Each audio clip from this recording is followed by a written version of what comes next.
1920년 6월 7일 날 봉오동 대첩, 많은 시청자들께서도 들어보셨을 겁니다. 일제강점기에 봉오동 전투하고 청산리 대첩, 두 가지의 대첩이 우리 역사에 길이 남을 그런 역사지요.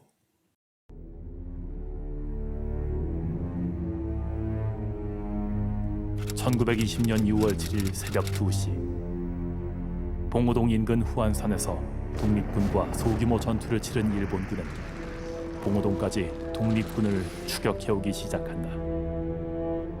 이때 봉오동 주변에 매복해 있던 신민단, 대한독립군, 군무도독부, 간도국민회군은 일본군이 독립군을 쫓아 봉오동에 이르렀을 때 일제히 사격을 개시한다. 일본군은 큰 사상자를 내고 비파골로 도망친다. 일본군의 퇴각 경로를 예상한 홍범도 장군은 일본군 증원부대가 모여있던 곳에 매복하다 사격을 가한 후 도망치고, 일본군 증원부대는 퇴각하여 돌아오는 일본군을 홍범도 부대로 착각하여 같은 일본군끼리 싸우게 되고 큰 피해를 입게 된다.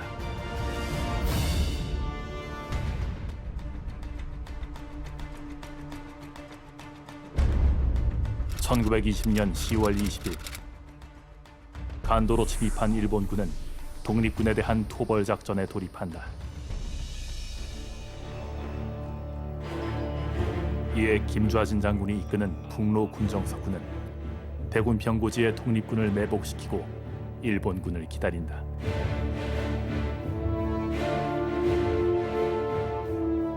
일본군은 이러한 사실을 모른 채 21일 아침 대군평으로 들어오고, 독립군은 일본군을 기습하여 일본군 전위부대 200명을 전멸시킨다.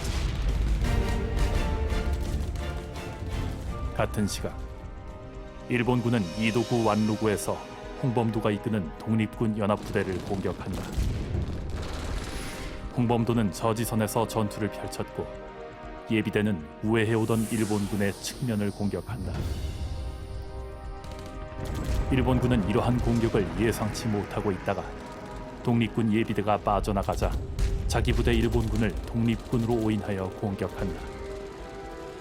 이 전투에서 홍범도 부대는 일본군 400여 명을 사살하는 성과를 이룬다. 어랑촌으로 탈출한 일본군은 참패 소식을 어랑촌에 주둔한 아즈마 부대에 알리고, 공격을 예상한 북로 군정서군은 유리한 고지를 선점하고 출동한 일본군과 전면전에 돌입한다. 이 전투에 북로 군정서군과 홍범도 부대 등 약 1,500명이 총동원되어 승리를 거둔다.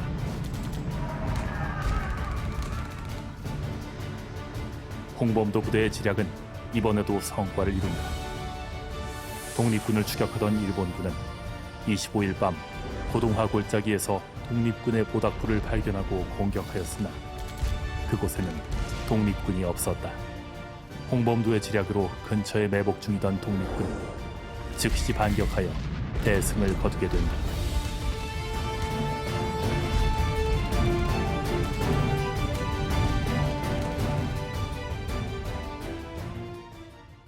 일제강점기에 봉오동 전투, 청산리 전투, 이런 전투가 없었다 그러면은 일본은 말할 것도 없고 이웃 국가들 또는 세계가 우리를 대단히 문약한 백성들, 국민들, 나라를 빼앗기고도 의분을 모르는 취약한 백성 민족이라고 낙인했을 법했는데, 다행히 봉오동 전투, 청산리 전투, 이 두 전투를 통해서 우리는 일제에 엄청난 타격을 입히고 우리 대한민족의 결기, 의기, 투혼을 세계 만방에 알렸고, 중국과 러시아 사람들이 망국노라고 비하했던 우리 동포들을 그래도 우러러보게 되고, 중국이 나중에 일본하고 싸울 때 조선 청산리 전투를 기억해라, 이런 말을 할 수 있도록 만든 게 바로 홍범도 장군의 그런 역할이 컸던 겁니다.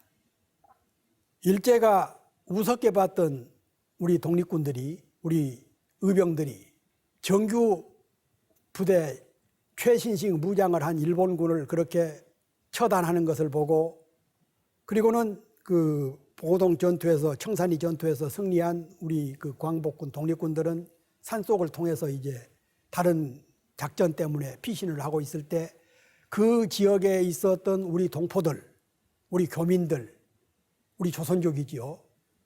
수백 명을 무차별 학살을 합니다, 일제가. 일본은 우리 국내에서 의병 전쟁 때 학살한 것을 두고도 삼광작전이라고 불렀어요. 세 가지 삼광, 빛광자를 써서 불렸는데, 모조리 죽이고 모조리 불태우고 모조리 학살해라. 그게 일제의 가장 악명 높은 작전 이름입니다. 모조리 죽이고 모조리 불태우고 모조리 착취해라. 그러니까 국내에서 일제가 우리 의병을 학살할 때도, 특히 제천이라든가 이런 데 의병 전쟁이 가장 치열했던 지역에서는 산에 풀 한 포기, 산에 집에 강아지 새끼 한 마리도 남기지 않고 전부 불태우거나 죽이거나 학살해버리고 그랬지요.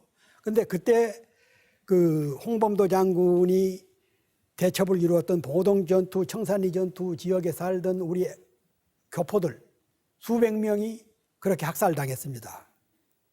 그런 그 보동 전투와 청산리 전투, 이런 역할에 대해서 홍범도 장군과 그때 당시 이름 모를 우리 애국 청년들, 우리도 일제 병사들도 많이 죽었지만 우리 군인들도, 우리 의병 독립군들도 적지 않게 희생을 당했지요. 그렇게 희생된 분들의 이름 석자도 알려지지 않는 분들이 상당수가 많습니다. 그리고 이런 무렵에 아버지를 따라서 종군했던 둘째 아들이 병사를 합니다. 여러 달 동안 제대로 먹지 못하고 힘든 전투를 하고, 그래서 영양실조로 죽었어요.